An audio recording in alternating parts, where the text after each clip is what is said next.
Salam semuanya, perkenalkan nama saya Ras Gautama Susanto dari jurusan Teknik Mesin dengan NIM 092023 090389. Jadi pada project UAS Life Science kali ini saya ingin mereview jurnal yang berjudul Peluang Pemanfaatan Limbah Minyak Goreng sebagai Bahan Bakar Biodiesel di Makassar. Jurnal ini diterbitkan di Tepat Jurnal Teknologi Terapan untuk Pengabdian Masyarakat ya. Lalu volumenya itu volume 1 nomor 2 tahun 2018. Jadi di jurnal yang saya review ini meliputi pertama ada latar belakang masalah, tujuan penelitian, metodologi penelitian, lalu ada hasil dan pembahasan, lalu yang terakhir ada kesimpulan. Oke, kita masuk ke latar belakang masalah.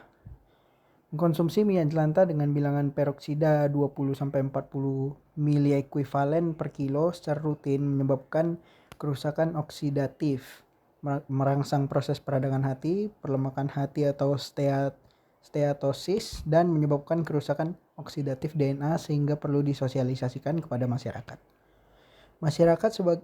Makassar sebagai kota metropolitan memiliki potensi minyak jelantah sedikitnya 17.600 liter per hari. Minyak tersebut yang kemudian kebanyakan di-recycle menjadi minyak goreng bodong untuk diperjualbelikan pada kisaran harga 5.000 sampai 7.000 per liter, merupakan ancaman pada kualitas kesehatan masyarakat. Selanjutnya, transformasi minyak jelantah menjadi biodiesel oleh CV Garuda Energi Nusantara atau Gen Oil baru mencapai 400 liter per hari atau setara 2.000 liter per hari biodiesel B20 dengan kualitas performansi yang lebih unggul dibandingkan solar produk Pertamina. Pengembangan biodiesel di dunia sudah dilakukan sejak tahun 1980-an sehingga pada saat ini di beberapa bagian dunia telah dilakukan komersialisasi. Industri biodiesel secara umum bisa dikatakan cukup sederhana, tidak memerlukan unit-unit operasi dengan tingkat kerumitan maupun risiko yang tinggi. Nah, jadi masalah pertama yang timbul adalah penggunaan minyak jelantah yang terlalu banyak oleh masyarakat ya, dan dikonsumsi oleh masyarakat Makassar pada kasus ini. Sedangkan minyak jelantah ini buruk bagi kesehatan ya, maka dibuatkanlah solusi ya gitu oleh CV Garuda Energi Nusantara ini, yaitu apa bentuk solusinya, yaitu transformasi minyak jelantah menjadi biodiesel ya, yang mana fungsi dari biodiesel ini bisa digunakan untuk banyak hal dari bidang teknik mesin ya. Contohnya untuk biodiesel bisa digunakan untuk genset ya, untuk mesin untuk kapal dan permesinan lainnya. Oke. Lalu dari penjelasan yang sudah dibahas sebelumnya, maka dirumuskanlah permasalahannya sebagai berikut, yaitu 1. Bagaimana kelayakan bisnis biodiesel dari minyak jelantah di CV Garuda Energi Nusantara atau Gen Oil dilihat dari aspek non-finansial meliputi aspek pasar, aspek sosial, ekonomi dan budaya, serta aspek lingkungan. Lalu yang kedua, bagaimana kelayakan bisnis biodiesel dari minyak jelantah CV Garuda Energi Nusantara atau Gen Oil dilihat dari aspek finansial. Dan yang terakhir, bagaimana kelayakan kualitas biodiesel dari minyak jelantah. Nah, untuk menjawab permasalahan masalah di atas, maka ditetapkanlah tujuan dari penelitian ini ya. Jadi pertama ada menganalisis kelayakan bisnis biodiesel dari minyak jelantah di CV Garuda Energi Nusantara dilihat dari aspek non-finansial meliputi aspek pasar, aspek sosial, ekonomi dan budaya, serta aspek lingkungan. Yang kedua ada menganalisis kelayakan bisnis biodiesel dari minyak jelantah CV Garuda Energi Indonesia atau Gen Oil dilihat dari aspek finansial. Yang ketiga ada menganalisis kelayakan kualitas biodiesel dari minyak jelantah sebagai bahan bakar. Oke, selanjutnya ada pun metodologi penelitian yang digunakan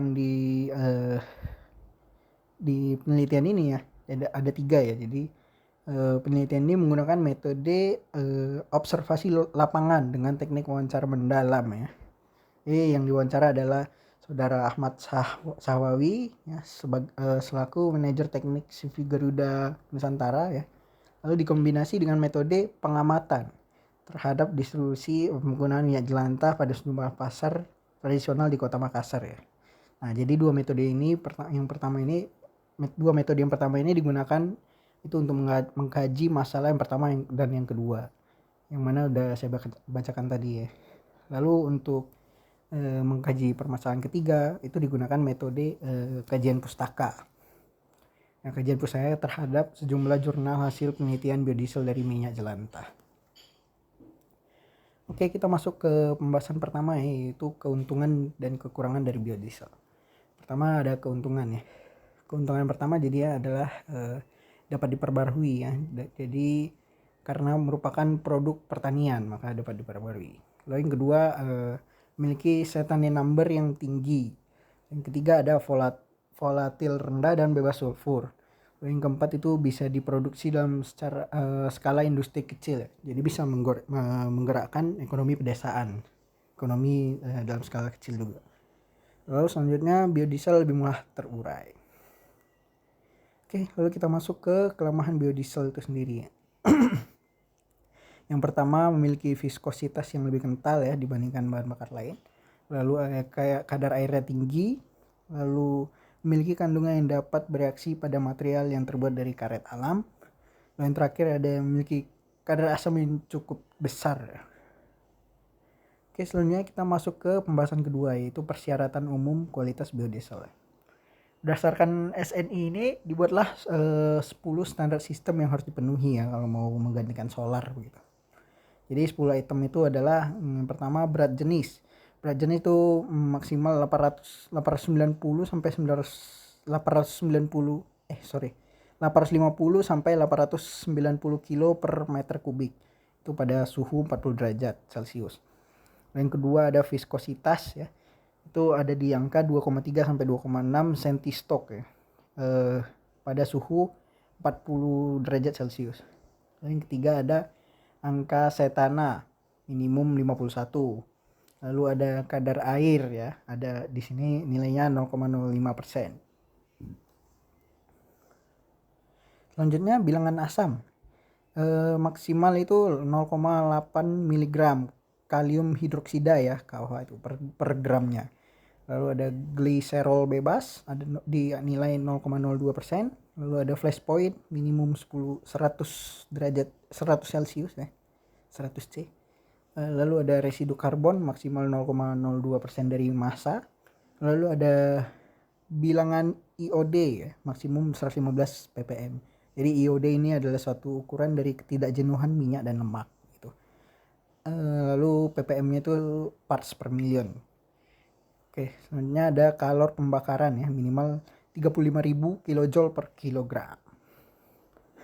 Oke, selanjutnya ini ada tabel ya. Jadi tabel ini adalah sifat fisik dan kimia dari biodiesel minyak jelantah. Tabelnya mungkin nggak perlu saya bacain satu-satu yang. Jadi saya kasih sedikit waktu untuk penonton, mungkin bisa dibaca sendiri ya. Oke, selanjutnya setelah pembahasan kita masuk ke hasil dan diskusi.